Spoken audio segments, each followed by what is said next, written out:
स्वागत है आपका आवाज़ अड्डा में। मैं हूं नीरज और आज बातचीत हमारे जो विषय है आर्थिक उन पे होगी। पूरी दुनिया इस वक्त एक मुश्किल के दौर से गुजर रही है और उसमें ख़ास तौर पे महंगाई ने पूरी दुनिया को परेशान कर रखा है। तो महंगाई की दो वजह हो सकती हैं, या तो डिमांड बहुत ज़्यादा बढ़ गई हो या सप्लाई घट गई हो।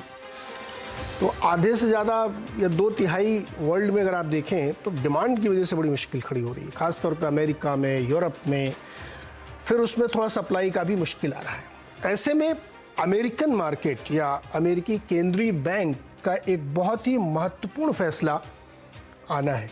यानी वहाँ का जो केंद्रीय बैंक है, फेडरल रिजर्व जिसको हम कहते हैं, उसकी FOMC को एक फ़ैसला लेना है कि ब्याज दर बढ़ाएंगे वो तो 1% बढ़ाएं कि 0.25% बढ़ाएं कि आधा % बढ़ाएं, कितनी बार बढ़ाएं, क्या कमेंट्री दें। इस विषय को हमारे लिए समझना बहुत ज़रूरी है क्योंकि वो मार्केट ऑफ ऑल मार्केट्स हैं, सभी लोग उससे प्रभावित होते हैं। दुनिया की सबसे बड़ी इकॉनमी है तो उनके फैसलों का असर पड़ता है हम सबके ऊपर। भारत भी उससे अछूता नहीं है क्योंकि वहाँ ब्याज दर बढ़ेंगी तो यहाँ भी ब्याज दरें बढ़ेंगी, RBI के सामने एक मजबूरी हो जाएगी। तो इसी को आज हम लोग समझने की कोशिश करेंगे कि ये ब्याज दर बढ़ने, मंदी के खतरे, महंगाई की चिंता कितनी है और हमारे लिए कितनी रियल प्रॉब्लम हो सकती है। क्योंकि भारत को हमको ज़्यादा समझना है, लेकिन चूंकि कॉन्टेक्स्ट US से तय होता है, कॉन्टेक्स्ट यूरोप से तय हो रहा है, कॉन्टेक्स्ट एनर्जी बास्केट की जो तय करने वाले OPEC देश है वहाँ से तय हो रहा है, इसलिए उसको समझना जरूरी है। तो एक महत्वपूर्ण प्रश्न आजकल चल रहा होगा, अमेरिका में आप लोग पढ़ते होंगे, रोज सुबह मैं चर्चा भी करता हूँ कि कितनी ब्याज दर बढ़ेगी इस बार वहाँ पे, 1% बढ़ेगी या 75 बेसिस पॉइंट या 0.75% बढ़ेगी। इस पे लेकर के बहस है क्योंकि रिजर्व बैंक जो सेंट्रल बैंक है वहाँ का, अमेरिका का, उसके सामने फ्रंट लोडिंग का एक चैलेंज है कि अगर वो ज़्यादा ब्याज दर नहीं बढ़ाएंगे, अभी थोड़ी थोड़ी बढ़ाएंगे, तो जो 9.1% की उनकी महंगाई दर है वो नीचे नहीं आ रही है। वहाँ पे जो बहुत हाई फ्रिक्वेंसी डेटा है जिसमें कंज्यूमर एक्सपेंडिचर का इंडेक्स भी एक शामिल होता है, जो ये इस बात का इशारा करता है कि लोगों की खर्च करने की प्रवृत्ति का अंदाज़ा क्या है, वो अभी भी 0.6 है जून में, जो ये इशारा कर रहा है कि महंगाई दर ठीक से नीचे नहीं आ रही है।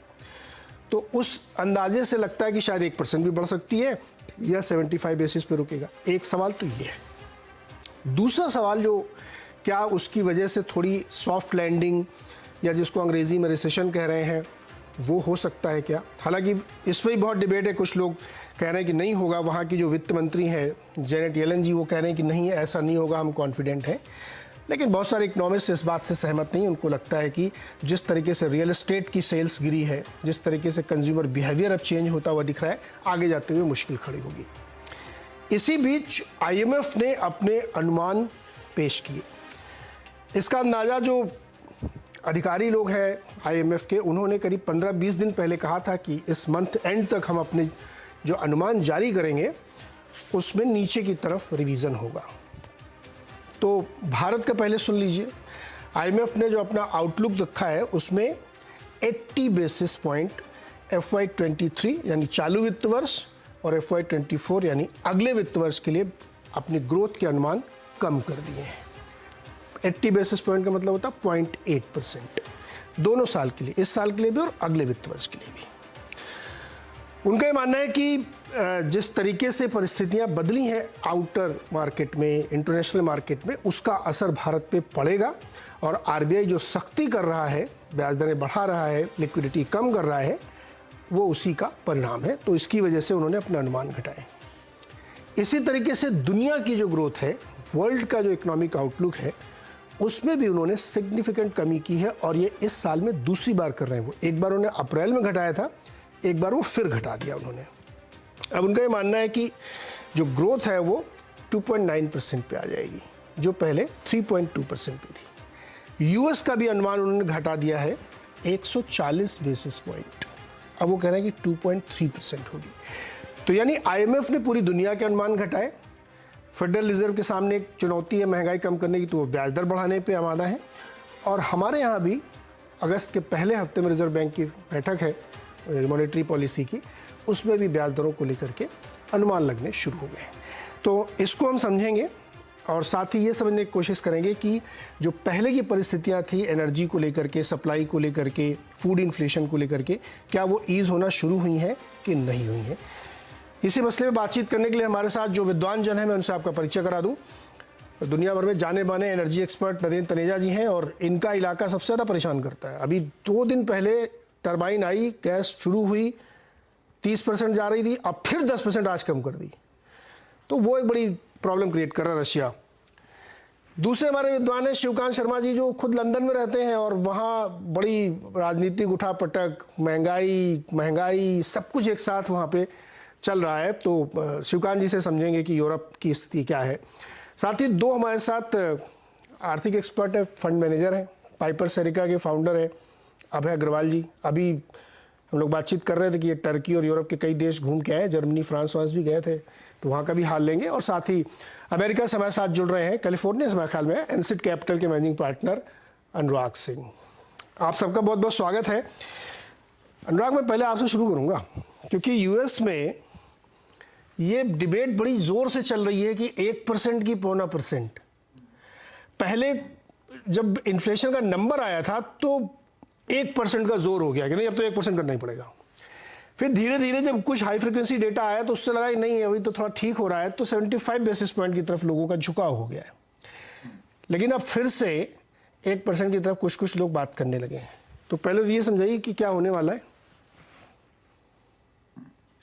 नीरज जी, आपको और सीनियर पैनल मेंबर्स को मेरा नमस्कार। तो देखिए नीरज जी, मेरा ये कंसिस्टेंटली मानना है, देखिए मैं इसको ऐसे देखता हूँ, मार्केट में देखिए हर तरह के व्यूज चलते रहते हैं, बुल्स हैं, बेयर्स हैं, तो वो फ्लेवर चेंज होता रहता है। पर देखिए एक पॉइंट सर्टेन है कि इन्फ्लेशन बिटवीन दिस, ये जो बैटल चल रहा है फेड और इन्फ्लेशन का, इसमें सरप्राइज फेड नहीं कर पा रहा है, इन्फ्लेशन सरप्राइज कर रहा है, और ये एक चिंता की बात है मेरे लिए। अब मैं ये क्यों कह रहा हूँ नीरज, पहली बात, वो ट्रांजिटरी से हम लोग शुरू हुए नवंबर में, फिर बोला देखिए ट्रांजिटरी भूल जाइए, नहीं है ट्रांजिटरी। फिर बॉन्ड बाइंग मार्च तक चलती रही, फिर 25 बेसिस पॉइंट से स्टार्ट किया, अगली मीटिंग में 50 बेसिस पॉइंट हुआ, उससे अगली में 75 हुआ। ये सब क्यों हुआ? क्योंकि इन्फ्लेशन हर महीने, ईयर ऑन ईयर छोड़ दीजिए, मंथ ऑन मंथ आगे भाग रहा है। तो व्यू कुछ ऐसा लग रहा है नीरज के इन्फ्लेशन आगे भाग रहा है, फेड उसको पीछे से कंटिन्यूसली चेस कर रहा है। यहां पर फेड को जरूरत है इन्फ्लेशन के आगे भागने, इसको बोलते हैं it is behind the curve and ahead the curve. तो वो चीज जरूरी है कि कभी मैं चाहता हूं कि फेड सरप्राइज करे, इन्फ्लेशन सरप्राइज अब तभी करना बंद करेगा जब हमें फेड सरप्राइज करेगा। सो वो हॉकिश बातें कर रहे हैं, लेकिन जो उनका एक्शंस है वो ये चाह रहे हैं कि मार्केट अपने आप करेक्शन कर ले। वो होता दिख नहीं रहा है, मुझे नहीं होता दिख रहा है नीरज, और मैं कंटिन्यूसली मार्केट में भी एनेक्डोटल डेटा और कलेक्ट करता रहता हूं। कंपनीज अभी भी रेट्स बढ़ा रही हैं, और वो एक इक्विलिब्रियम एक बार डिस्टर्ब हो जाता है, उसको रेस्टोर करना बड़ा डिफिकल्ट होता है। ये उनके प्रोजेक्शंस देखिए फेड के नीरज, 1 पहली मीटिंग में उन्होंने कहा था कि, दूसरी मीटिंग में इस साल की, कि 1.9% Fed funds by 2022 year end पे पहुंचेंगे। लास्ट मीटिंग में कहा कि वो 3.4% पहुंचेंगे। अब बात हो रही है नीरज के 4% से नीचे तो कोई बात बनने वाली नहीं है। और इस पर अगर हम 1979 की एक्सपीरियंस पर जाए ना नीरज, तो देखिए पता लगता है कि ये जो स्टार्ट एंड स्टॉप पॉलिसी है ना, ये बड़ा दुख देती है। ये जो इन्फ्लेशन एक बार परसिस्टेंटली एक्सपेक्टेशंस में आ जाता है ना, तो ये बिना डीप रिसेशन के खत्म नहीं होता है। तो इसमें फेड को कंट्रोल हाथ में लेना पड़ेगा और फेड को सरप्राइज करना पड़ेगा। इन्फ्लेशन का सरप्राइज हमें थोड़ा कम करना होगा। तो ये मेरा अंदाजा ये है कि I will be very happy अगर फेड 1% बढ़ाता है और even more hawkish comedy, because फिर मार्केट को एक इन्फ्लेशनरी एक्सपेक्टेशंस पे नजरिया बन जाएगा। अभी नजरिया थोड़ा नैरेटिव जो लीड में है नीरज, वो ये है कि फेड स्लो रहेगा और थोड़ा इन्फ्लेशन को टॉलरेट कर लेगा इस साल और अगले साल। और वो नैरेटिव थोड़ा डेंजरस है, बिकॉज उससे फिर wage inflation spiral feeds into wage inflation leads into real inflation, that leads into wage inflation, सारा चलता रहता है। कई सारे जो नंबर्स हम लोग देखते हैं, जैसे जो कंज्यूमर स्पेंडिंग का नंबर कम आया, होम सेल्स गिरी है, अक्रॉस द यूएस नहीं गिरी, लेकिन कई पॉकेट्स में सेल्स गिर रही है, इन्वेंट्री ना पाइल अप हो इसलिए बिल्डर्स कम बनाना शुरू कर रहे हैं, क्योंकि आपके यहाँ 5.8% का अभी भी मॉर्गेज चल रहा 30 ईयर्स का। वॉलमार्ट ने का स्टॉक गिर गया और उन्होंने एक कमेंट्री दी कि अगले साल का प्रॉफिट मार्जिन हमारा नहीं रहेगा इतना, और उसके फिर चक्कर में सारे रिटेल के स्टॉक्स बुरी तरीके से पिटे, क्योंकि उनको लगता है कि कंज्यूमर अब थोड़ा सा सचेत हो गया है, कम डिस्क्रिशनरी बाइंग कर रहा है। तो ये इम्पैक्ट तो दिख रहा है, फिर फेड को इतनी चिंता क्यों करनी है? नजर तो आने लगा। नहीं, सो नीरज, इसमें देखिए नजरिए ये हैं कि देखिए 8% से आप 7% या 6.5% पे आ जाएंगे तो कोई बहुत बड़ा तीर नहीं मार लेंगे ना उसमें, उसको आपको 2% पे लाना है। और देखिए 55 to 60% ऑफ जो कॉस्ट होती है वो वेज कॉस्ट होती है नीरज, हर चीज में, एटलीस्ट यूएस का इकोनॉमी का नंबर ये है। वेजेस तो नीचे जाते नहीं है, तो वहां पर फॉल होना मुश्किल है। तो एक पॉइंट पे जाके वो अगर थोड़ा एनर्जी कॉस्ट की वजह से कम भी हो जाए तो वो 6% पे जाके स्टक हो जाएगा। लेकिन वहां से नीचे लाने के लिए उसको रिसेशनरी एनवायरनमेंट चाहिए इकोनॉमी को, क्योंकि वो हम हाउसिंग में देख रहे हैं। देखिए नीरज, स्लो डाउन होना एक अलग होता है, पर देखिए स्लो डाउन के दूसरे पर्पस भी होते हैं। अब देखिए हाउसिंग में स्लो डाउन आया तो न्यू हाउसेस बनने कम हो गए, जैसे वो कम बनने हो जाएंगे तो फिर से रिटेल रश बढ़ेगा कि देखिए हाउसिंग में स्कैर्सिटी है, तो वो फिर से प्राइसेस को पुश करता है। तो we need a stronger Fed जो हमें सरप्राइज करे और very much ahead of the curve. Control इस समय फेड के हाथ में क्लियरली नहीं है नीरज, मुझे ऐसा लगता है। कंट्रोल फेड के हाथ में नहीं है, ये चिंता की बात है। और वो उन्होंने, हालांकि पहले ही उन्होंने अपने आप को बिहाइंड द कर्व कर लिया था, बाद में चेस करने की कोशिश की, लेकिन अभी भी वो कर नहीं पा रहे हैं। तो दर्शकों के लिए समझ के लिए ये पॉइंट समझिए कि उनका लक्ष्य 2% इन्फ्लेशन रखने का और अभी 9% है। तो अगर वो 2-3 हथौड़े मारेंगे 1% के तो 6 पे आ जाएगा, लेकिन 6 भी उनके हिसाब से बहुत ज़्यादा है। और जैसे ही आप रिलैक्स होंगे वो फिर से करेगा। आपके यहाँ तो हड़ताल भी कहीं चल रही थी, बैठे साहब बड़े परेशान थे कि सैलरी लेकर के हड़तालें शुरू हो गई यूएस में, पहले यूरोप में हुई थी, अब यूएस में, लंदन में हो रही थी बहुत ज़्यादा। शिवकांत जी, लंदन में बहुत दिक्कत है, वहाँ पे भी इन्फ्लेशन एकदम मैच कर रहा है, राजनीतिक उथल पुथल भी चल रही है। आपके यहाँ भी गवर्नर साहब जो हैं इंग्लैंड के, वो कह रहे हैं सेंट्रल बैंक वाले की बहुत अभूतपूर्व स्थिति खड़ी हो गई है। मुश्किल का दौर वहाँ भी है क्या? मुश्किल का दौर बल्कि अमेरिका से ज्यादा है यहाँ, कि यहाँ समस्या एक और है कि केवल इंटरेस्ट रेट बढ़ाने से, जैसे फेड करता है, वैसे अगर governor of bank of England interest rate बढ़ाना शुरू करेगा या European central bank interest rate बढ़ाना शुरू करेगा तो उससे अर्थव्यवस्था, ऑलरेडी अमेरिका की अर्थव्यवस्था तो फिर भी अच्छी हालत में है, ब्रिटेन की और यूरोप की अर्थव्यवस्था उससे खराब हालत में है। वजह है क्योंकि जो मतलब गैस का संकट और पेट्रोल का संकट और यूक्रेन की लड़ाई का संकट और सप्लाई का संकट भी है। देखिए ये जो अभी आपने आईएमएफ के आंकड़े बताए, इसमें सबसे डराने वाला आंकड़ा जो, जहां तक अर्थव्यवस्था की बात है, चीन की जो विकास दर है उसको घटा के उन्होंने 3.3% कर दिया है। और चीन की विकास दर में मंदी आने की वजह से आपका जो बाकी जो सामान है उसमें मंदी आई है, जिसमें जो मतलब मशीनरी बनाने के लिए आपको जरूरत पड़ती है चीजों की, वो नहीं बन रही हैं। वहाँ कोरोना की वजह से, कोविड की वजह से बंद रहा चीन कई महीनों तक, तो इस वजह से महंगाई यहाँ ज्यादा है। तो यहाँ केवल जो है वो आप इंटरेस्ट रेट बढ़ा देंगे, ब्याज दरें बढ़ाने से काम नहीं चलेगा। यहाँ इनको सप्लाई साइड पे भी काम करना पड़ेगा। और ये बात अमेरिका में भी एक हद तक सही है, क्योंकि अमेरिका में अभी बता रहे थे जो आपकी वेज ग्रोथ रेट है वो 6% से घट के 4.4% हो गई है। वो जो महंगाई का दबाव बढ़ता है क्योंकि आपकी वेज ग्रोथ बढ़ रही है, वो पहले से कम हो रहा है। ऊपर से अमेरिका में भी आप देखें कि जो होम लोन की ब्याज दरें हैं वो तो 6% पहुंच गई हैं। यहाँ फिर भी कम है, यूरोप में 3% के आसपास है, वहाँ 6% पहुंच गई हैं। तो इतनी महंगी होने के कारण अब लोग मॉर्गेज जो है, मॉर्गेज की जो डिमांड है वो कम हो रही है, होम लोन की डिमांड कम हो रही है। होम लोन की डिमांड कम होगी तो लोग खरीदेंगे कम, तो जो है वो जो मतलब मकानों की जो कीमतें हैं वो गिरने लगेंगी, और जो एक्सेस मनी है, जो लोगों के पास पैसा आता है दोबारा रिमॉर्गेज करके, वो पैसा नहीं आएगा। तो अचानक ऐसा होगा कि मंदी का, एक तरह से मंदी की लहर भी आ सकती है। और जो अटलांटा फेड है उसके प्रोजेक्शन के हिसाब से तो ये वाला आप जो मतलब शुक्रवार पता चलेगा, आप बृहस्पतिवार शुक्रवार को जीडीपी को देख करके, कि अर्थव्यवस्था बाकायदा दूसरे तिमाही में मंदी में गई है कि नहीं गई है। इसमें आधे लोग ये मान रहे हैं कि मंदी में चली गई है, आधे लोग ये मान रहे हैं कि मंदी में नहीं गई है। लेकिन अगर नहीं भी गई है तो स्थिति बहुत अच्छी नहीं है। तो कुल मिलाकर के फेड भी ये नहीं चाहेगा कि आप हार्ड लैंडिंग करें, सॉफ्ट लैंडिंग का दबाव है उनके ऊपर। अगर सॉफ्ट लैंडिंग नहीं करेंगे, आप मंदी में पहुंच जाएंगे, मंदी में पहुंच जाएंगे तो और तमाम तरह की मुश्किलें खड़ी हो जाएंगी। और ये यूक्रेन की लड़ाई अभी इतनी जल्दी खत्म होने वाली नहीं है, ये घिसटती जाएगी। और ये जो महंगाई है ना, ये महंगाई मांग की वजह से नहीं है, इसके मूलभूत कारण और बहुत से हैं और तनेजा जी भी उसके बारे में बताएंगे। तो केवल आप इंटरेस्ट रेट बढ़ा करके इसको कंट्रोल नहीं कर पाएंगे, इसके लिए आपको सप्लाई साइड पर भी काम करना पड़ेगा। भारत के लिए और बड़ी चुनौती है, उसमें भी आप क्या सप्लाई साइड करेंगे? आप जो है पेट्रोल पैदा थोड़ी कर लेंगे। पेट्रोल अब वहां भारत में तो हम महंगाई को इंपोर्ट कर रहे हैं, लेकिन अमेरिका में ये समस्या कम से कम नहीं है। यूरोप में ये समस्या है, यूरोप भी महंगाई को इंपोर्ट कर रहा है, बहुत सा सामान चीन से आ रहा है और बाकी तेल और गैस रूस से और बाकी देशों से आ रही है। तो ऐसे में आप खाली इंटरेस्ट रेट बढ़ा के काम नहीं चला सकते।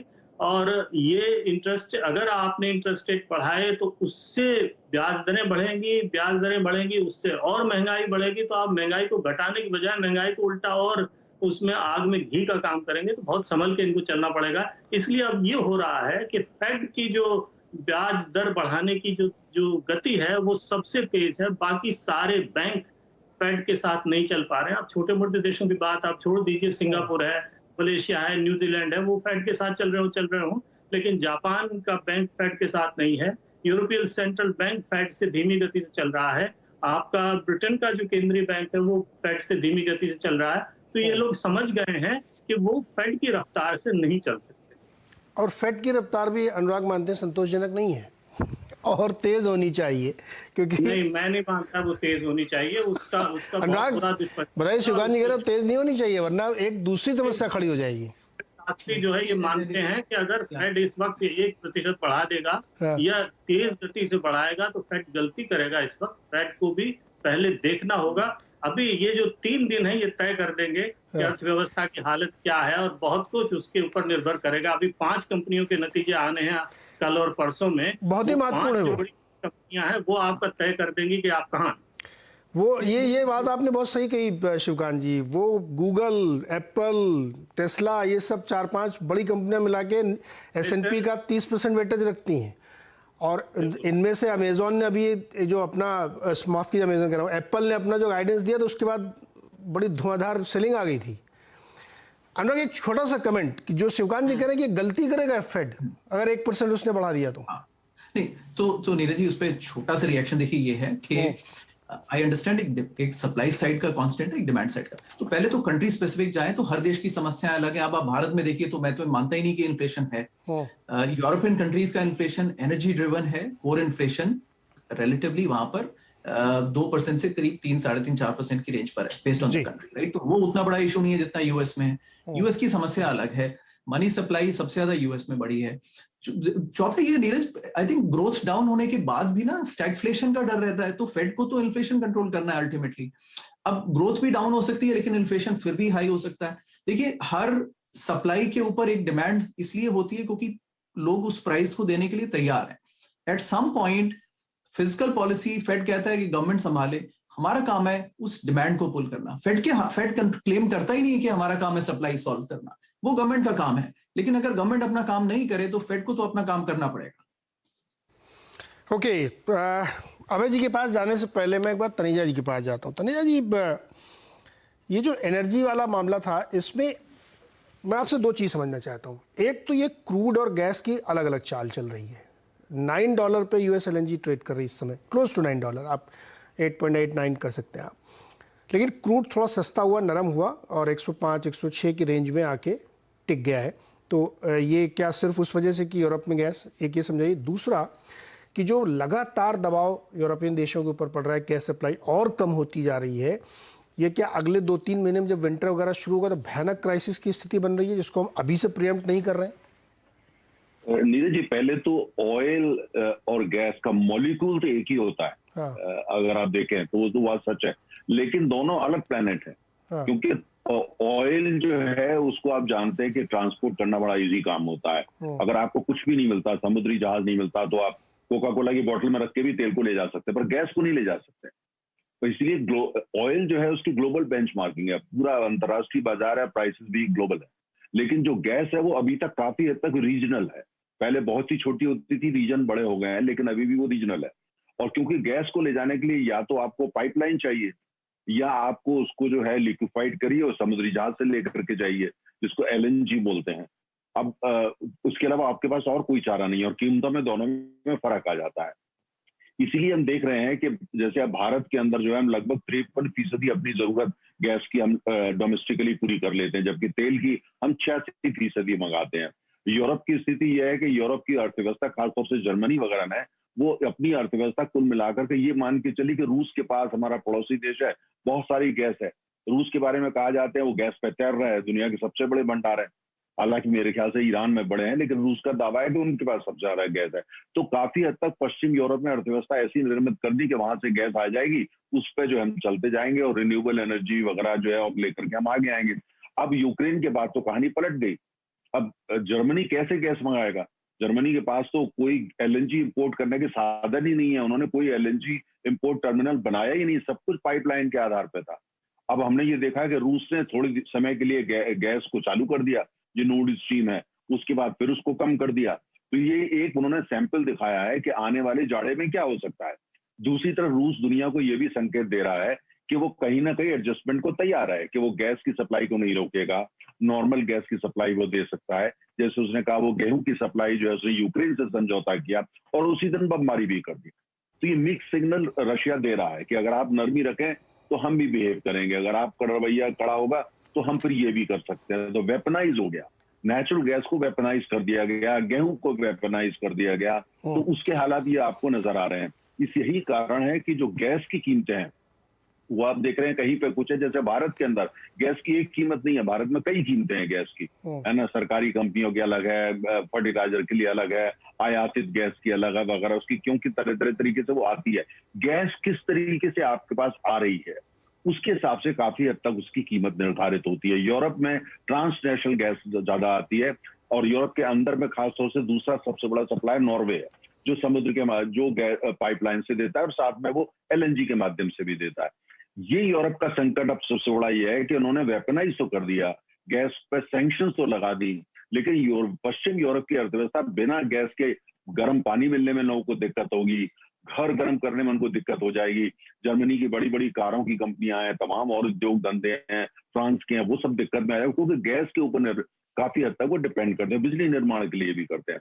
तो मुझे ऐसा लगता है कि अगर कहीं रूस पे ये सिग्नल नहीं जाते पश्चिम यूरोप के कि ठीक है हम कहीं ना कहीं आपस में एडजस्ट करते हैं, हमारे जो रेटोरिक कुछ होगा, पोस्चरिंग कुछ होगी, लेकिन कुल मिलाकर के उस सब के पीछे हम थोड़ा आपस में एडजस्ट करते हैं। आप हमको पैसा भी हम आपको देंगे, गैस को आने दीजिए, हम अपना रवैया जो है, आप हमारी बातों में मत जाइए, रेटोरिक हमारा स्ट्रांग रहेगा, लेकिन अंदर अंदर हम जो है कुछ करते हैं। अगर ये संकेत जाता है तो मुझे लगता है जाड़ा थोड़ा ठीक गुजर जाएगा। नहीं, संकेत है क्या ये संकेत है क्या? मुझे ऐसा लग रहा है कि ये संकेत कहीं ना कहीं है। वो अगर संकेत नहीं होते तो रूस जो है वो यूक्रेन से जो उसने डील करी है गेहूं को लेकर, वीट को लेकर के, वो नहीं होती। और जिस हिसाब से उसने जो है नॉर्ड स्ट्रीम में अपना गैस का जो प्रवाह शुरू करा उसको फिर कम किया, और कहीं ना कहीं संकेत दिए कि वो राजी हैं कि आगे ले जाया जा सके। तो ये संकेत मुझे लगता है कि कहीं ना कहीं लेकिन एनर्जी डिप्लोमेसी।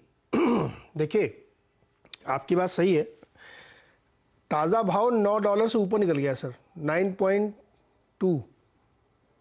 अब वो देखिए, हो सकता है रेटरिक हो, लेकिन $9 का भाव यूएस एलएनजी फ्यूचर्स का बहुत ही होता ज्यादा है, बहुत ज्यादा है। नहीं, आप नीरज जी भूल रहे हैं कि जब हमने पहली बार रूस अमेरिका से एलएनजी इंपोर्ट करने की डील करी थी पहली बार कई साल पहले, तो वो लगभग इसी रेट पे थी। बाद में जब हमको पता लगा हमने रीनेगोशिएट किया। हमने नहीं, तो कतार हमारे लिए नहीं सर, मैं तो ये कह रहा हूँ कि पूरी दुनिया के लिए समस्या खड़ी हो रही है ना, कि एक तरफ गैस के प्राइसेस बढ़ते जा रहे हैं, 2 महीने बाद जाड़ा आना है।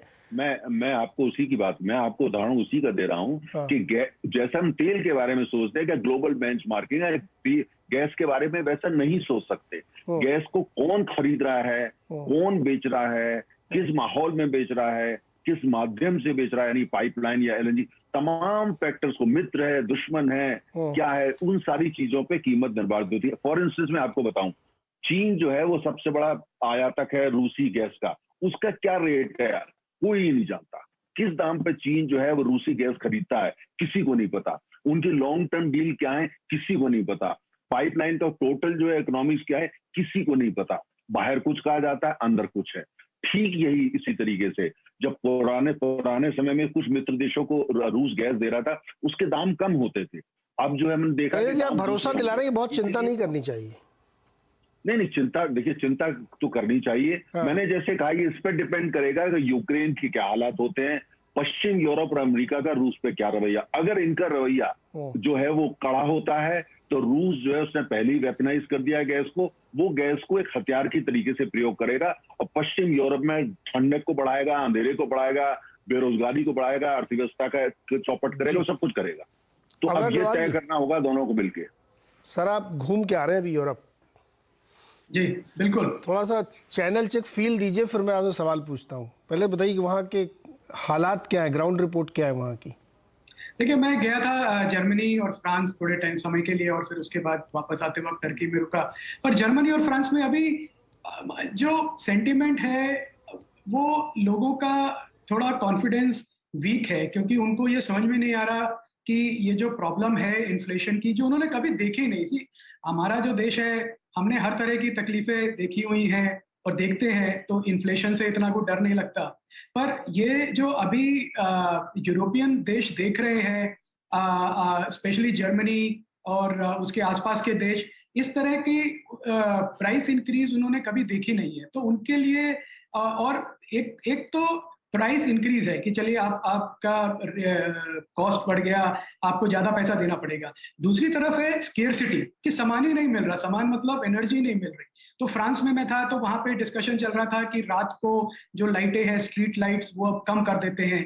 फिर जर्मनी में चल रहा था कि जो गवर्नमेंट का रेगुलेशन आएगा कि आप कितनी हीटिंग यूज कर सकते हैं, कितना टेम्परेचर आपको मेंटेन करना पड़ेगा। तो ये जो आम जनता है इन देशों की, इनको इस तरह की तकलीफें झेलने की बिल्कुल आदत नहीं है। तो अब जो पॉलिटिशियंस हैं उनको भी ये डर है कि ये कब तक जो हमारी पॉपुलेशन है इस तकलीफ से गुजर सकती है, और जब जाड़े का मौसम आएगा जो जल्दी आएगा, और उस समय भी आपके पास स्केर्सिटी रही गैस की, ऑयल की, और आप हीटिंग नहीं कर पाए, आप इकोनॉमी को सपोर्ट नहीं कर पाए, तो इस समय वो डर ज्यादा प्ले हो रहा है इन डेवलप्ड यूएस कंट्रीज में, यूरोपियन कंट्रीज में। और वो डर रियल भी है। बिल्कुल बिल्कुल रियल, वो दिख रहा है। मतलब आप किसी से भी बात करें, कंपनी से बात करें, उन सबको ये डर है कि अगर एनर्जी की अवेलेबिलिटी ही नहीं है, जैसे तनीजा जी ने कहा कि आप कुछ भी कर लीजिए, आप ला ही नहीं पाएंगे, तो फिर रेट कितना देना पड़ा, ये तो इसका बात की बात है। पहले तो प्रोडक्ट ही नहीं है, वहां तो हम बाद में तय करेंगे, माल तो होना चाहिए। अच्छा ये बताइए, आपको बजट कितना बढ़ गया इस बार? जैसे आप 100 रुपए में घूम लेते थे 3 दिन, इस बार कितना 30%, 40%, कितना इन्फ्लेशन का असर पड़ा आपके ऊपर? नहीं, उसी बजट में मैनेज कर लिया थोड़ा। अरे ये गजब कैसे कर लिया, कमाल कर दिया। थोड़ा डाउनग्रेड करना पड़ा। अब क्या है पर क्या है, थोड़ा आजकल मैंने देखा टेक्नोलॉजी यूज करें स्पेशली बच्चे, तो गूगल और इन सब ऐप्स की वजह से एक सस्ते साधन भी मिल जाते हैं। तो आप अगर सर्च करें तो आपको उसी लेवल का होटल थोड़ा सस्ते में मिल जाएगा, उसी तरह की, मतलब जो कि शायद आप पहले ना करते। बिल्कुल बिल्कुल। तो ये करना पड़ा। मैं तो ये तो चैनल चेक ले रहा था आपसे। अब मैं सवाल आपसे पूछता हूँ। देखिए, एक आम फहम धारणा बनती है कि देखिए सब ठीक है, समस्याएं हैं, गुजर जाएंगी, वक्त हर चीज़ को पाट देता है, भर देता है। ये एक बहुत अच्छी धारणा है ऑप्टिमिस्टिक होने के लिए। लेकिन जब आप रियलिटी फेस करते हैं तो बहुत मुश्किलें होती हैं। यूएस का मार्केट हो या हमारा मार्केट हो, पिछले कुछ दिनों में यानी 1-1.5 महीने में एक बहुत ही शानदार रिकवरी मार्केट ने देखी है, और इस होप में कि इन्फ्लेशन अब ठंडा पड़ रहा है, यूएस भी कोशिश कर रहा है। भारत में तो हम इन्फ्लेशन मानते नहीं, 7-8% तो ग्रोइंग इकोनॉमी के लिए नेचुरल होना चाहिए। लेकिन रियलिटी से अलग है। आप ही लोग बता रहे हैं हमको, मतलब इसीलिए पहले हमने चैनल चेक ले लिया जिससे आप अपनी बात को फिर से तस्दीक करें कि ग्राउंड में वहाँ पे तकलीफें बहुत है, कोई चीज़ अभी बदली नहीं है। अनुराग कह रहे हैं कि अभी कुछ नहीं बदला है, सब कुछ लगभग वैसा ही है। तो ये जो कॉन्फिडेंस है बाजार में, ये एक धारणा है सिर्फ, या इसके पीछे ठोस कारण भी आप देखते हैं? देखिए, इन्फ्लेशन की बात करें तो इन्फ्लेशन एक बीमारी है, पर इसके कारण अलग है। और दो कारण है। एक तो है कि स्पेकुलेटिव रीजंस की वजह से इन्फ्लेशन बढ़ा हुआ है, क्योंकि चीप कैपिटल है, जो सस्ते में पैसा लेके लोग स्पेकुलेट कर रहे हैं, स्पेकुलेटिव एसेट्स में, क्रिप्टोज में डाल रहे हैं, टेक्नोलॉजी स्टॉक्स में डाल रहे हैं, और कमोडिटी में स्पेकुलेट कर रहे हैं। और दूसरा एक कोर इन्फ्लेशन, जो कि डिमांड की वजह से, और डिमांड की वजह से इसलिए है क्योंकि सप्लाई नहीं आ रही है, और आपकी डिमांड चाहे बढ़ी नहीं है, उतनी ही है, पर सप्लाई नहीं आ रही तो प्राइस बढ़ रही है। तो जो अभी फेड का और सारे सेंट्रल बैंक्स का पहला ऑब्जेक्टिव ये है कि हम रेट बढ़ा के, डरा के जो स्पेकुलेटिव इन्फ्लेशन है उसको तो निकाल दें, कि लोग पैसा लेके स्पेकुलेट ना करें, एसेट बबल ना बने। और आई थिंक उसमें वो लोग काफी कुछ सक्सेसफुल हुए हैं। और जो दूसरा है डिमांड कोर इन्फ्लेशन, जो डिमांड ड्रिवन है, उसमें हमारे पैनलिस्ट ने अभी कहा सप्लाई साइड का कितना कंट्रीब्यूशन है, वो अभी उसके बारे में कोई ज्यादा बात कर नहीं रहा है, क्योंकि फिर बात चली जाती है कि ये जो वॉर है यूक्रेन रशिया की, वो जायज है, उसमें कितना नुकसान हो रहा है, $12 मिलियन बैरल नहीं आ रहे पर दिन ऑयल के, तो उसकी वजह से प्राइस कितना बढ़ा है। तो वो सप्लाई साइड की इशू है। अब जो मार्केट में मुझे ऐसा लगता है कि जो स्पेकुलेटिव पैसा था एफपीआईज का भी और डोमेस्टिक इन्वेस्टर्स का भी, वो काफी कुछ निकल गया है, क्योंकि इतने सारे डिप्स आए और लोग डिप खरीद के निराश हो गए कि अब हर बार खरीदते गिर जाता है। तो स्पेकुलेटिव जो पैसा है मेरे हिसाब से काफी निकल गया है मार्केट से। और जो कोर लॉन्ग टर्म पैसा है, और उसमें भी एफपीआईज हैं, जो पेंशन फंड्स हैं, सॉवरेन फंड्स हैं, इंश्योरेंस फंड्स हैं ग्लोबल, उन्होंने कोई कमी नहीं करी है। हेज फंड्स निकल गए हैं, अभी भी निकल रहे हैं, पर लॉन्ग टर्म पैसा अभी भी आ रहा है मार्केट में।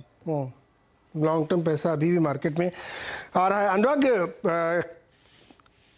जो इकॉनमीज है आपकी, खासतौर पे आपकी ही इसलिए चर्चा करो क्योंकि उसको आप एक मिरर इमेज मानिए कि भारत भी, वैसे भी भारत स्पेसिफिक भी हम लोग चर्चा करेंगे। क्रेडिट डिफ़ॉल्ट स्वैप की बहुत डिमांड बढ़ रही है, ऐसी मैंने खबरें पढ़ी हैं। क्रेडिट डिफ़ॉल्ट स्वैप मतलब क्या? सीडीएस जिसको बोलते हैं कि जब आप बॉन्ड खरीदते हैं बहुत सारी कंपनीज़ के, तो उसके लिए एक हेज किया जाता है इंश्योरेंस के थ्रू, जिससे कि ये पता लगे क्या भविष्य में ये डिफ़ॉल्ट हो सकता है क्या। तो उसकी हेजिंग सीडीएस है, वो बहुत दूर में आपको इंडिकेशन देती है कि जो सिस्टम में डेट क्रिएट किया गया है वो कितना सेफ है, कितना रिपेएबल है और कितना मजबूत है। तो वो सीडीएस के आंकड़े, ये थोड़ा सा ज़्यादा बौद्धिक बात आपको लग रही होगी, लेकिन ये बहुत ज़रूरी बात है कि आप सीडीएस को समझ लीजिए, क्योंकि वो भी आपको आगे चल के पता लगा फिर वो एकदम आम फहम बात लगने लगेगी।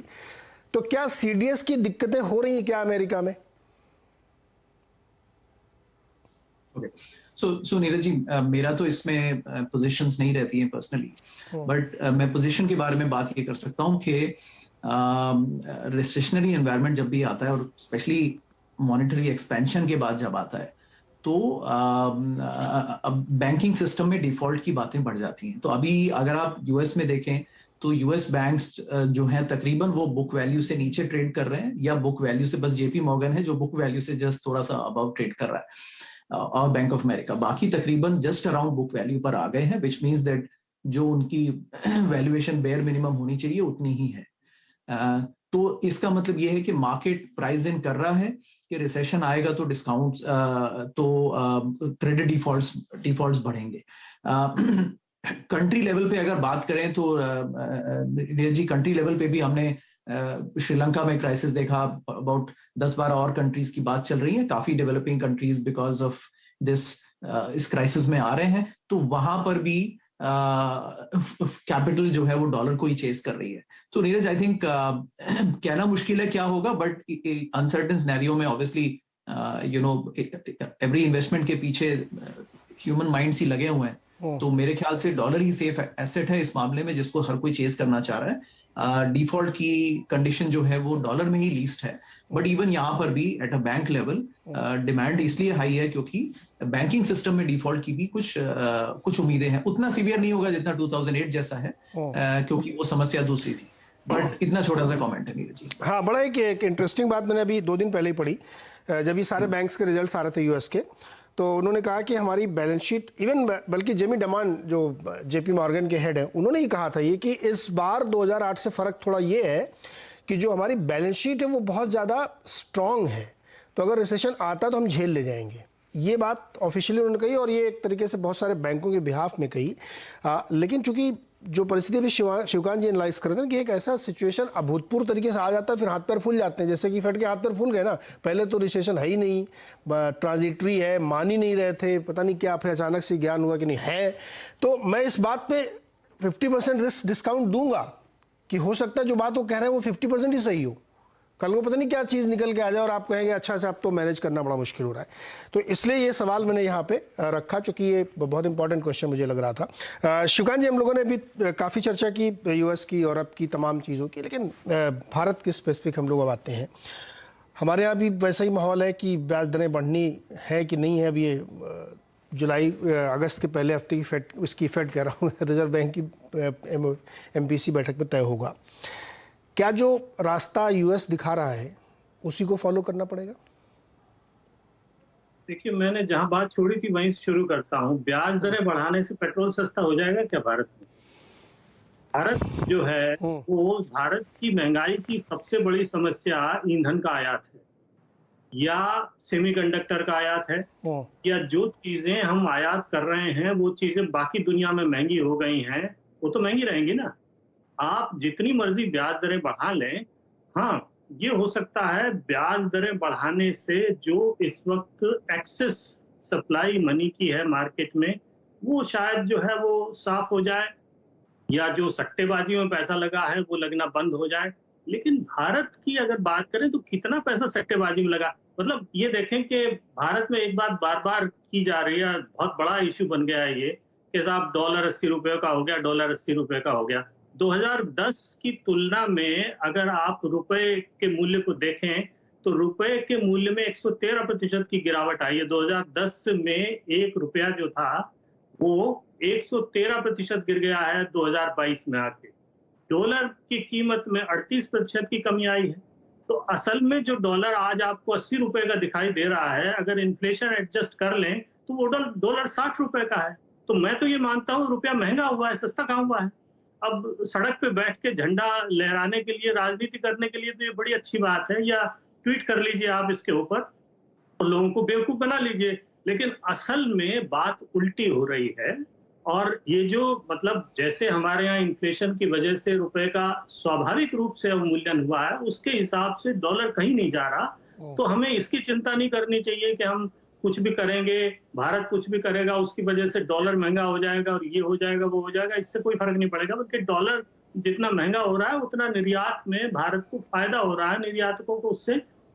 हाँ, ये जरूर है कि आप जो आयात कर रहे हैं वो उतने ही महंगे हो रहे हैं, लेकिन मतलब आपकी अर्थव्यवस्था में गुंजाइश अब ये होनी चाहिए कि आप अपने आयात जो है वो सीमित करें और निर्यात बढ़ाएं। इसी से तो अर्थव्यवस्था आगे बढ़ेगी। हाँ, भारत में जो महंगाई की समस्या है उसको दूर करने के लिए आप इस तरह के जो है वो भी नहीं कर सकते। मान लीजिए आप 10 या 20% इस पे ड्यूटी पे कटौती कर देते हैं, एक्साइज पे कटौती कर देते हैं ईंधन के, तो वो सबसे ज्यादा फायदा अमीरों को होगा उससे। तो आप फायदा अगर पहुंचाना चाहते हैं, राहत देना चाहते हैं, तो जिसको सबसे ज्यादा जरूरत, जिसको गरीब है, उसको किसी और तरीके से राहत पहुंचाइए।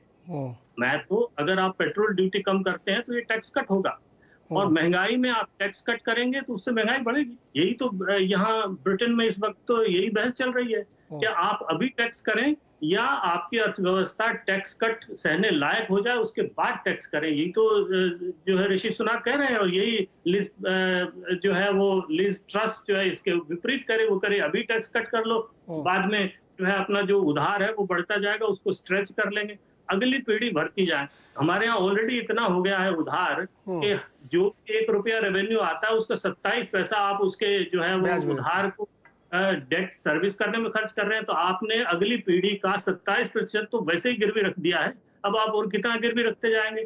तो टैक्स कट से काम नहीं चलेगा, आपको टेलर्ड, आप जिनको जरूरत है उनको राहत पहुंचानी होगी। इसी से आप महंगाई से थोड़ी बहुत लोगों को राहत दिला सकते हैं। टैक्स कट उसका इलाज नहीं है, टैक्स कट करेंगे तो उल्टा जो है वो महंगाई बढ़ेगी। आप जी, जो आपने बात की ना, इसमें कई सारे और सवाल सर अंतर्निहित है जो उभर के आ गए। अब अगर आपकी बात से मैं सिद्धांत रूप में सहमत हूं, करेंसी 2022 में 7.5% हमारी जो है डिप्रिशिएट हुई है, और ऑन एन एवरेज पिछले 50 साल 70 साल में 2% हर साल होती है। तो मान लीजिए 3 साल तक नहीं हुई, तो जो 6-7% ब्लॉक हुआ वो 1 साल में हो जाएगा, जो हो रहा है इस वक्त। तो 2% तो हमेशा होता ही रहता है। बट मुश्किल क्या है कि हमने अपना इंपोर्ट कम करने के लिए कोई अल्टरनेट व्यवस्था की नहीं है। एनर्जी पे हमारी डिपेंडेंसी अभी भी उतनी है, जो हाई टेक्नोलॉजी इक्विपमेंट्स हैं उनकी हमारी अभी भी डिपेंडेंसी बनी हुई है। तो जो हमारी करेंसी की ज़रूरतें हैं वो लगभग वैसी बनी हुई हैं। अब समस्या ये है कि अगर आप अपनी करेंसी को नहीं बचा के रखते हैं तो आपका इंपोर्ट बहुत मुश्किल में पड़ता जा रहा है। करेंसी आप कितनी वीकेंड करें, टेक्निकली आप बिल्कुल सही कह रहे हैं कि वो आपको करना चाहिए। डेट टू जीडीपी 84% है इंडिया का इस वक्त। तो आपके पास ये भी गुंजाइश नहीं है कि आप बहुत जो ऐसा ही कह रहे हैं कि आप टैक्स कट कर लें। टैक्स कैसे कट करेंगे? आपके पास कर्ज लेने की उतनी गुंजाइश है नहीं ना इंडिया में।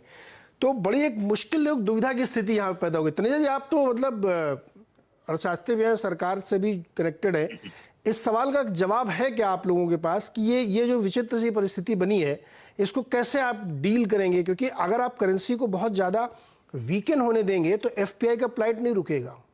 कोई इतनी वीक करेंसी वाली कंट्री में निवेश क्यों करेगा? देखिए नीरज जी, पहली बात तो ये है कि शिवकांत जी ने भी अच्छा पॉइंट वो बताया और अच्छी बात उन्होंने कही, उसमें बहुत तर्क है और विज्ञान है कि आप उस पे जाकर के देखिए ना, जो इन्फ्लेशन रहा है उसको तो आपको एडजस्ट करना पड़ेगा ना। राजनीतिक पॉइंट आप ले सकते हैं, $80 हो गया, उसको 80 रुपया हो गया, उसको लेकर के डॉलर मजबूत हो गया, सबको पता है। लेकिन भारतीय और भी तो करेंसियां हैं हमारी अर्थव्यवस्था के लिए। हमारे लिए येन भी मायने रखता है, हमारे लिए यूरो भी मायने रखता है, हमारे लिए ब्रिटिश पाउंड भी मायने रखता है। उन सबको भी तो हमने फैक्टर इन करना पड़ेगा ना। चीनी करेंसी भी मायने रखते हैं, भारी हम लोग जो है उनसे व्यापार करते हैं। अच्छा, दूसरी ठीक है, चुनौतियां हैं इसमें, तो उसको तो कोई नकार नहीं सकता, हम विकासशील अर्थव्यवस्था है। लेकिन चिंता वाली बात मुझे कोई नजर नहीं आती है। उसके मैं 2 कारण बताऊं। सबसे बड़ा कारण यह है कि भारतीय अर्थव्यवस्था जो है, ठीक है हम ग्लोबली अर्थव्यवस्था से इंटीग्रेटेड है, लेकिन हमारी अर्थव्यवस्था जो मोटा मोटा अगर आप देखते हैं 70% भारतीय अर्थव्यवस्था की गतिविधियां या एक्टिविटीज क्या है, 70% जो है आपका डिमांड है और इन्वेस्टमेंट है। 70% इससे हमारी अर्थव्यवस्था हो जाती है। और इन दोनों पे इन्वेस्टमेंट हो या डिमांड को लेकर के मुझे कई चिंता हमको चिंतित होना चाहिए, मुझे नजर नहीं आता। आप तमाम इंडिकेटर उठा के देख लीजिए, 1000 कंपनियों की आप जो लास्ट क्वार्टर की रिपोर्ट देख लीजिए, 1000 कंपनीज की ऑटो सेल्स देख लीजिए और सारी चीजें उठा करके देख लीजिए। मुझे लगता नहीं कि उसको लेकर के चाहे आप सरकार हो या अर्थशास्त्री हो, विपक्ष की बात मैं रोकूं आपको 1 मिनट के लिए, मैं 10 सेकंड में इसका बटन कर दूं, फिर आप जवाब दीजिएगा। मैं अगर इस बात को मान लूं आपकी बात से, और मैं जो भी अनुराग भी कह रहे थे, बाकी लोग भी, मैं इसको मान लेता हूं कि 6-7% का इन्फ्लेशन इंडिया के लिए कोई मायने नहीं रखता, ग्रोइंग इकोनॉमी का नॉर्मल है, हमारे हमेशा रहा है। फिर आपने क्यों ब्याज दरें बढ़ानी शुरू करी? आरबीआई ने कुछ सोचा? क्यों ये हो सकता है कि हमारी रियल ग्राउंड सिचुएशन कुछ हो, लेकिन हम बिहेव कैसे कर रहे हैं, जो बात उदय कोटक कह रहे हैं कि यूएस अगर बढ़ा रहा है तो आपको फॉलो करना पड़ेगा, आप क्योंकि कनेक्टेड है ग्लोबल इकोनॉमी से, तो हम बढ़ा रहे हैं। हम अगर आपकी बात मान भी लें कि हमारे डिमांड की समस्या नहीं है, इन्फ्लेशन की समस्या नहीं है, हम 10 करेंसी में डील करते हैं, फिर भी हम बढ़ा रहे हैं क्योंकि ये एक सिस्टमिक चीज़ हो गई। दूसरी बात जो आप कह रहे हैं कि डिमांड में कोई दिक्कत नहीं, सर दिक्कत है। आप मंथली डेटा उठा के देखिए, 2 व्हीलर गाड़ियां नहीं बिक रही हैं, नंबर्स नीचे आ रहे हैं।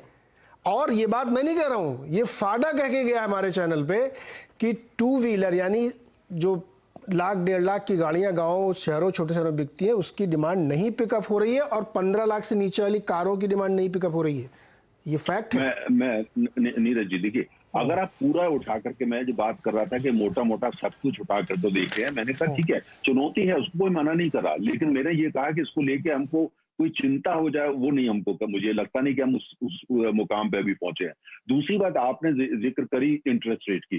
देखिए मैं व्यक्तिगत रूप से मेरा मानना है कि भारत में जो भी इस समय इंटरेस्ट रेट चल रहा है उससे आगे अगर हम बढ़ते हैं हमारे लिए परेशानी पैदा हो जाएंगी, खासतौर से हाउसिंग सेक्टर के अंदर, रियल एस्टेट सेक्टर के अंदर, जो कि भारत में बहुत ज्यादा रोजगार भी पैदा करता है और अर्थव्यवस्था के अंदर बड़ी भूमिका प्ले करता है, चाहे वो सीमेंट है, चाहे वो स्टील है, तमाम और चीजें जो है उनको करता है। तो मुझे लगता है ठीक है, यूएस फेड क्या करता है वो अपने हिसाब से कर रहा है और उसको कहा जाता है वो दुनिया का सेंट्रल बैंक है, लेकिन भारत की अर्थव्यवस्था की कैरेक्टरिस्टिक्स बिल्कुल अलग है।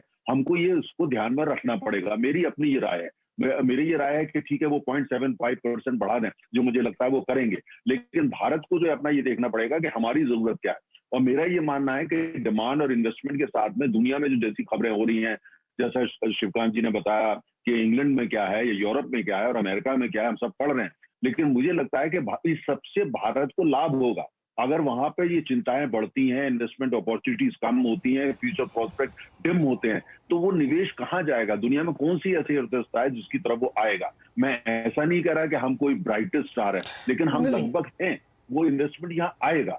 और इसलिए जो इन्वेस्टमेंट फ्रंट है और जैसे मैंने कहा डोमेस्टिक डिमांड फ्रंट है, उस पर लेकर के हमारी स्थिति और देशों के मुकाबले कहीं ज्यादा सुदृढ़ है। 100% मैं नहीं कह रहा हूं, लेकिन काफी औरों के मुकाबले हमारी स्थिति जो है वो मजबूत है। इसलिए हमको फेड वगैरह क्या करता है उसको रीड करना चाहिए, ग्लोबल इकोनॉमी उसको करना ही पड़ेगा, आपके पास कोई विकल्प नहीं है। लेकिन हमें साथ में ये भी देखना पड़ेगा हमारी जो सारी अप्रोच है कि वो 100% कस्टमाइज है हमारी अपनी जरूरत के हिसाब से, और हमारी जो रिजिलियंस है उसको हमको नजरअंदाज नहीं करना होगा। तने, मैंने आपसे पहले ही कहा कि मेरा आपसे डिसएग्रीमेंट इन प्रिंसिपल बिल्कुल नहीं है। हमारी इकोनॉमी ज़्यादा बेटर कंडीशन में वर्ल्ड वाइड, मैं इस बात को भी मानता हूँ, यूएस से बेटर सिचुएशन में हम कई मामलों में दिख रहे हैं, क्योंकि हमने इंपोर्टेड महंगाई से हम जूझ रहे हैं या इंपोर्टेड प्रॉब्लम से हम जूझ रहे हैं। इनहेरेंट उतनी ज़्यादा डिमांड लेड इन्फ्लेशन भारत में है ही नहीं, सप्लाई लेड ज़्यादा थी यहाँ पे। लेकिन मुश्किल क्या है कि हम उस परिस्थिति के एक हिस्से हम बच नहीं सकते उससे। नंबर एक, वॉल्यूम गिर रहे हैं सर। संजीव मेहता HUL के चेयरमैन ये बोल के गए हैं कि साहब वॉल्यूम की प्रॉब्लम है, रूरल एरिया में Tier 2 Tier 3 सिटीज में दिक्कत आ रही है, वॉल्यूम जनरेट नहीं हो रहा है। जो बिकता हुआ दिख रहा है ग्रामेज कम करके बिकता है, 100 ग्राम वाला 80 ग्राम में बिकता है, इसलिए हमको लगता है कि माल बहुत बिक रहा है। दरअसल वहां पे उतनी डिमांड पुश नहीं हो रही है। मुश्किल तो ये है, इसमें कोई शक नहीं है। एक लाइन में मैं आपको बता दूं, नहीं बिल्कुल है, कुछ ऑटो के अंदर ही हम देख रहे हैं कुछ जगह चैलेंजेस हैं, इसको मैं मना, उसका एक बहुत बड़ा कारण फ्यूल प्राइसेस भी होता है, उसका भी एक बहुत बड़ा फैक्टर होता है, जिसके ऊपर बहुत ज्यादा हम नहीं कर सकते हैं, उसको ज्यादा कंट्रोल भी नहीं कर सकते हैं। लेकिन अगर आप ये देखें नीरज जी, आज से 10 साल पहले हमारी जो हार्ड करेंसी परसेंटेज टर्म्स में इंपोर्ट ऑयल इंपोर्ट पे जितना खर्च करते थे उसके मुकाबले आज परसेंटेज टर्म्स में काफी कम है, क्योंकि हमारी अर्थव्यवस्था का विकास हो गया, हमारा उसका जो है विस्तार हो गया इसके साथ में।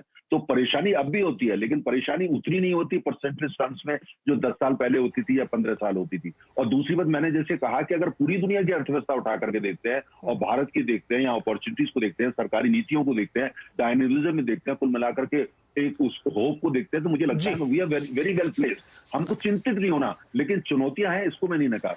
नहीं सर, चुनौतियां हैं तो चिंतित तो होना पड़ेगा। अभय जी, जो बात तनेजा जी कह रहे हैं सिद्धांत रूप में बहुत सही बात कह रहे हैं, और लॉन्ग टर्म में वो सब चीज़ें होनी भी हैं, लेकिन करंट सिचुएशन में तो आपको रिएक्ट करना है ना। मतलब आपको जो दिख रहा है उस पर आप रिएक्ट करेंगे। तो क्या RBI को ब्याज दरें नहीं बढ़ानी चाहिए? तनेजा जी कह रहे हैं कि हमको क्यों फेड को देख करके इतने चिंतित होना चाहिए? करेंसी उतनी ज़्यादा मुश्किल बात वाली नहीं है। आपको लगता है कि RBI नहीं बढ़ाना चाहिए ब्याज दरें?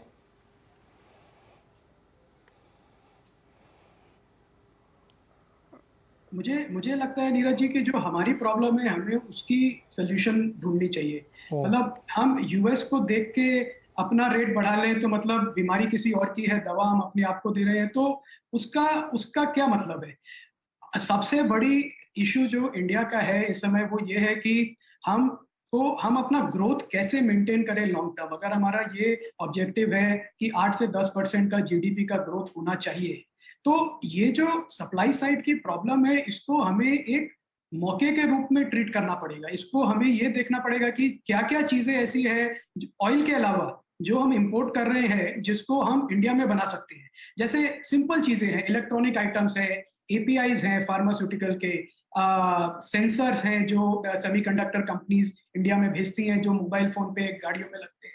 ये सब 5G जो अभी ऑप्शन हुआ, इसका जो इक्विपमेंट पूरा है हम इंपोर्ट ना करें चाइना से या कहीं से, हम अपने देश में बना लें, मोबाइल फोन हम यहाँ बना लें। तो इतनी सारे इलेक्ट्रॉनिक आइटम्स है, फार्मास्यूटिकल प्रोडक्ट्स है जो हम इंपोर्ट करते हैं, ये मौका है अब कि हम उन्हें अपने यहाँ बना लें। और PLI स्कीम के थ्रू गवर्नमेंट का फोकस भी है कि करें। तो अब इस सिचुएशन में अगर RBI रेट बढ़ा देती है, कॉस्ट ऑफ कैपिटल बढ़ा देती है, तो कैपेक्स जिसको करना है उसके लिए तो कॉस्ट ऑफ कैपिटल बढ़ जाएगी। तो उसमें हमारी क्या समझदारी हुई ये समझना मुश्किल है।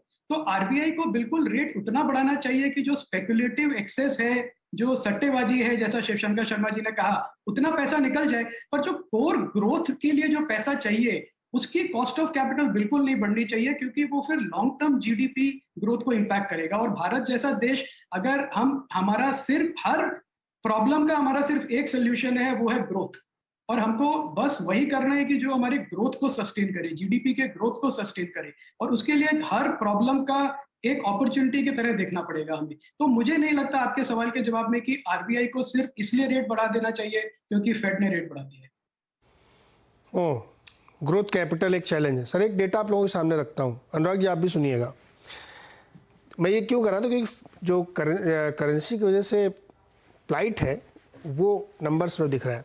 हम लोगों ने एक बार चर्चा भी की थी ऐसे ही शो में कि दिसंबर 2021 का जो डेटा आया था कि हु ओन्स व्हाट, कितना हम लोग कौन कौन लोग क्या ओन कर रहे हैं। एफआईआईज के पास जो इक्विटी होल्डिंग थी वो दिसंबर क्वार्टर में 19.7 थी इंडियन बास्केट में। अब वो मार्च वाले क्वार्टर में, चूंकि लैख से आता 2 महीने डेटा, वो 19.2 है, यानी आधा % उन्होंने कम कर दिया। आधे % में आप 3 लाख करोड़ बेच चुके हैं इस साल 2022 में। और इंडियन प्रमोटर्स ने भी 36.4 से घटा के 36.3 कर लिया है। अब ये लिया किसने है? हमारे म्यूचुअल फंड्स ने। वो 7.4 से बढ़ के 7.7 हो गए हैं। रिटेल ने नहीं लिया है, रिटेल अपना उसी जगह पे खड़ा जहां वो पहले था, उसने उतना नहीं लिया, लेकिन म्यूचुअल फंड ने लिया क्योंकि SIP कंटिन्यू है 12,000 करोड़ की हर महीने। सवाल मेरा उसी करेंसी से जुड़ा ये था, इसलिए मैंने ये डेटा भी आपको लेटेस्ट शेयर किया कि अगर करेंसी टेक्निकली उतनी वीक नहीं हो रही लेकिन तब भी हो रही और हम रिएक्ट कर रहे हैं उस पर, तो हमारे लिए मुश्किल खड़ी हो रही है। एफआईआईज भाग रहे हैं। अगर आप जीडीपी के कंपैरिजन में हमारा इन्वेस्टमेंट देखें, जो कैपिटल आता है वो भी उतना नहीं आ रहा, बहुत सिग्निफिकेंट गिरा है पिछले साल अक्टूबर से टिल डेट। तो बावजूद इसके कि ग्राउंड रियलिटी हमको मालूम है, हमको एक मेजर ऐसे लेने पड़ेंगे, ऐसे हमको उपाय करने पड़ेंगे जो कि एक मुश्किल और शायद खड़ी कर सकते हैं। क्विक कमेंट अनुराग आपका। नीरज, डेटा बहुत अच्छा है। आई थिंक 3-4 पॉइंटर्स मैं सबके सुन रहा था, इसको थोड़ा सिंप्लीफाई करते हैं। बहुत क्विक कमेंट दूंगा सबके बारे में। एक शिवकांत जी का पॉइंट था कि देखिए, ये देखिए पॉलिटिशियंस नैरेटिव होता है कि देखिए पॉलिटिशियंस ऑलवेज वांट के रेट्स ना बढ़े ताकि रियल टर्म्स में लोगों को एनरिचमेंट दिखे। पर देखिए, एक पॉइंट पे सप्लाई एंड डिमांड का बेसिक बैलेंस होता है प्राइस। अगर प्राइस ऊपर बढ़ रहा है तो ऑब्वियसली इकोनॉमिक्स 101 हमें बताती है कि डिमांड ज्यादा है रिलेटिव टू द सप्लाई, तो उसको नीचे लाने का टूल है इंटरेस्ट रेट। तो इंटरेस्ट रेट बढ़ाने से डिमांड बैलेंस में आ जाती है। ये बैलेंस मेंटेन करना जरूरी है। सेकंड हो गया, देखिए डॉलर की बात कही नीरज जी। देखिए 2002 से 2008 तक हमारा 45 तक भी रेट टच हुआ था, फिर वो ड्रॉप भी हुआ बिकॉज इंडिया की ग्रोथ ज्यादा थी रिलेटिव टू इन्फ्लेशन। 2010 के बाद से देखें तो ग्रोथ रिलेटिव टू इन्फ्लेशन कम है और इसलिए रुपीज चल रहा है। मैं कहूंगा अभी भी रुपी काफी स्ट्रांग है रिलेटिवली, और थोड़ा और भी गिरे तो उसमें कोई हर्जा नहीं है, क्योंकि रिलेटिव टू अदर करेंसीज जो जितना फॉल हुई है, इंडियन रुपी बहुत कम फॉल हुआ है। तीसरा पॉइंट नीरज, आई थिंक जो रेट आरबीआई की बात कही ना, देखिए एक किसी भी रिजर्व बैंक का या फेड का गोल होता है कि इन्फ्लेशन से 1-1.5% ऊपर चले रेट्स, राइट? तभी तो रियल रेट्स पॉजिटिव होंगे। अब हमारा 10 ईयर बॉन्ड यील्ड अगर 7.5% पर है, तो आई थिंक आरबीआई ने एक सिग्नल दिया है कि वो इजी पॉलिसी पे नहीं रहेंगे, उससे आगे बढ़ेंगे। बट अगर 10 ईयर ऑलरेडी 7.5 पर पहुंच चुका है, तो अगर वो इन्फ्लेशन 7% है, आई थिंक अगर ये 8% तक पहुंच जाता है तो तकरीबन we are in the safe zone, right? तो उसमें वहां पर मुझे चैलेंज नहीं दिख रहा। आरबीआई का सिग्नलिंग है, बट उससे आगे बहुत कोई लंबा रनवे उनको तय नहीं करना है। और 50 basis point, 100 basis point and then we are just more और लेस डन, राइट? तो वो एक तो इंडिया की प्रॉब्लम इन्फ्लेशन के हिसाब से नहीं है, we are well under control on this. लेकिन नीरज, आपका जो डिमांड का पॉइंट है ना, देखिए वो रियल है, लेकिन वही तो हमारी जीडीपी ग्रोथ को इम्पीड कर रहा है। तो देखिए वही सब, अगर हम जिसको बोलते हैं tale of two cities, India और भारत अच्छा नहीं कर रहा है, इंडिया अच्छा कर रहा है, वही जीडीपी ग्रोथ में वही तो कॉन्ड्रम है हमारा कि वो अगर हम वापस ला पाते हैं, किसी तरह से रिवाइवल कर पाते हैं, तो फिर हमारा जीडीपी ग्रोथ बढ़ जाएगा, और वही हमारी समस्या है नीरज। करेक्ट। तो इसमें मैं रैप अप करूंगा, समय एकदम समाप्त हो गया, कि 2-3 पॉइंट जो चर्चा से निकल के आए, जिसकी तरफ सारे लोग इशारा करें कि एक तो आपके लिए ग्रोथ कैपिटल सस्ती होनी चाहिए और ग्रोथ पे फोकस होना चाहिए। अब चुनौती आरबीआई के सामने है कि वो कैसे रिएक्ट करेगा इस घटना के बाद। जो फेड लेने वाला अगले 48 घंटे हमारे सामने होगा, वो क्या करेगा और उसके अकॉर्डिंगली हम क्या करेंगे। तो जैसे तनेजा जी कह रहे हैं, शिवकांत जी कह रहे हैं कि ब्याज दरें बढ़ा के आप इन्फ्लेशन को कंटेन करना चाहते हैं, शायद वो बहुत अच्छा तरीका नहीं होगा। लेकिन दूसरी तरफ इंडस्ट्री लीडर्स ये मानते हैं कि हमको करेंसी को भी सेव करना है और डिमांड भी पुश करना है। तो एक बड़ा ट्रिकी सिचुएशन बन गई है। इसके जवाब हमको अगले 8-10 दिनों में मिलेंगे, जब फेड का फैसला आ जाएगा और उसके बाद उस पर आरबीआई क्या रिएक्शन देगा। तो हम लोग फिर ऐसे बैठेंगे, एक चर्चा करेंगे, देखेंगे नई परिस्थिति किस तरह से बनती है और क्या सिचुएशन निकलती है। फिलहाल आज के लिए बहुत बहुत शुक्रिया आप सारे मेहमानों का विश्लेषण करने के लिए। धन्यवाद।